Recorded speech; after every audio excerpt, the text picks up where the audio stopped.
The importance of MSDS compliance, the Kellie Renwick story. Welcome to another installment of NextReg on Compliance. My name is Mike Moffat. I'm the Director of Communications here at NextReg. I'd like to tell you a story that internally we call the Kellie Renwick story. We believe this story has a lot to teach companies that manufacture chemicals, companies that use chemical products, and companies that sell chemical products.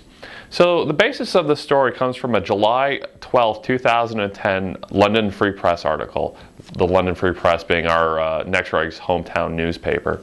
So here's the article. There's a picture of Kellie. And under Kellie's picture it states, Kellie Renwick is just finishing her recovery after she had a severe allergic reaction to an industrial glue she was told to work with at her former job applying non-slip surfaces to swimming pools. And then under that it states, the headline states, injured students cautions others of on-job risks. And again, this was on page A4, so the main section of the July 12, 2010 London Free Press. So I won't, read the entire article to you, but I'll give you some basic points about what happened. So the events that took place this summer.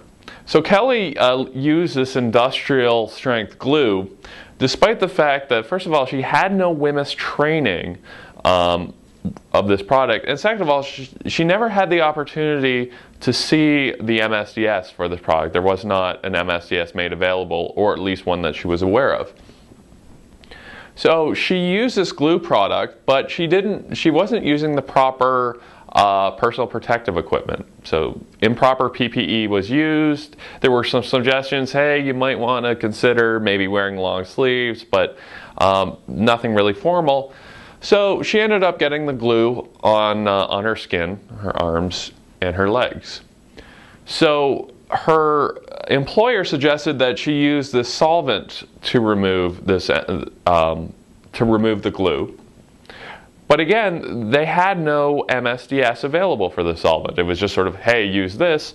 So she put some of it on a rag, wiped it down, and she had a bad reaction to the solvent because it was corrosive. It's a skin sensitizer. It's all kind of nasty reaction. So she started to react. She looked for an MSDS. Her doctor asked her to get the MSDS. This company didn't have an MSDS for the product. She had to contact the manufacturer.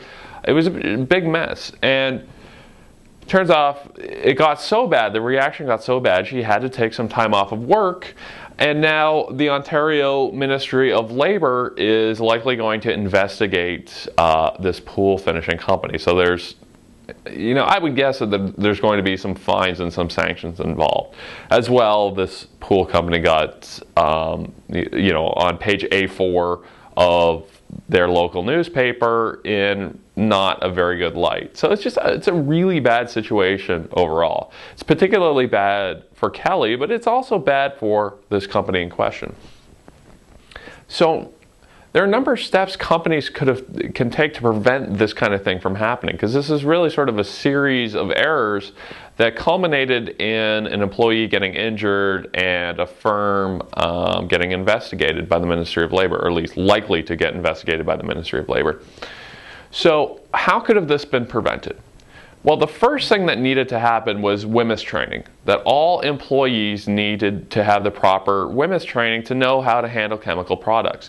This is absolutely required by law. This is not an optional thing. It's something that the company is required to do, and in this case, failed to perform.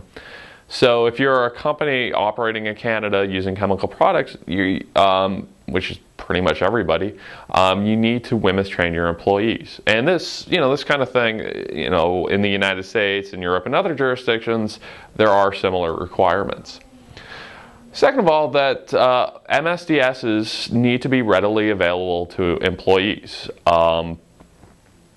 both present at the work site, and this is absolutely required by law, that you need to have an MSDS binder or something like that that has all the chemicals that your company uses in it. And these binders should be audited every 3, 6, 9 months, 12 months or so on to make sure that there are none missing and that there are no expired MSDSs, because particularly in Canada, MSDSs expire every 3 years, need to be renewed.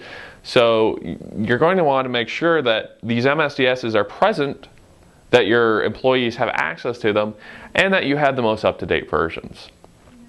So that's absolutely required. Something we recommend is not necessarily required by law, but it's a good best practice, is have your MSDSs hosted online. So that way your employees can access them over the net. It's a very good best practice, because we've seen situations where paper copies of MSDSs get lost, paper copies of MSDSs get ruined because glue or solvents drip on them. Anything sort of made out of paper is, in one sense, disposable. So you want to have that backup option, so you can go and replace these paper MSDSs, or you can look up the information on these MSDSs online. NextReg offers an MSDS hosting service, but so do a number of other companies. So I'm not trying to make this into a commercial for NextReg, but it is really something that you'll want to consider doing. Next, PPE instructions need to be followed. So this personal protective equipment instructions available on the MSDS need to be followed by the employees.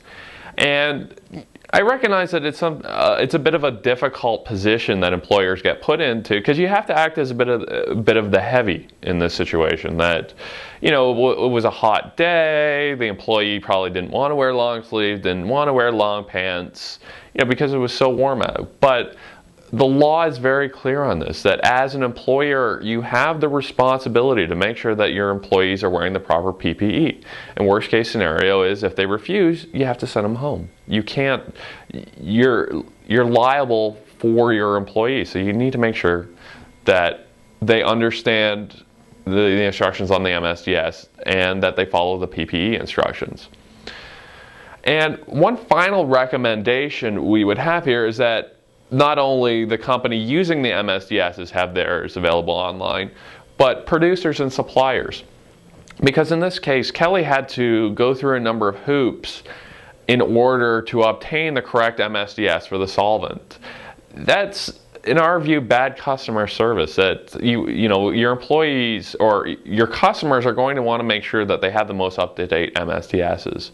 And again, MSDSs get lost, they get misplaced.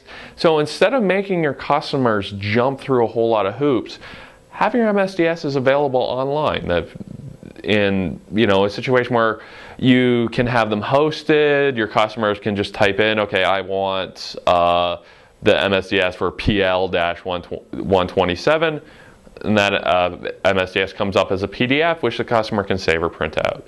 It's just good customer service, and it means that your customers don't have to go through a lot of hoops obtaining the correct MSDS.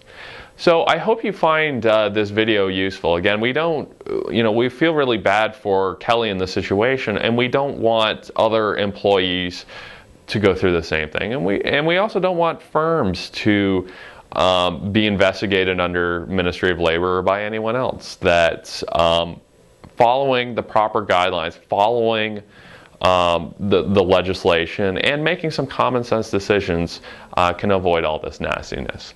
So that's it for this video. If you have any questions or any topics you would like to see in future videos, please send them my way to info@nexreg.com. Take care. This presentation and all the information contained herein is not intended to replace or be used in place of the judgment of a qualified regulatory compliance professional. Regulations and interpretations of regulations can change rapidly, so please consult a qualified regulatory compliance professional before starting any project.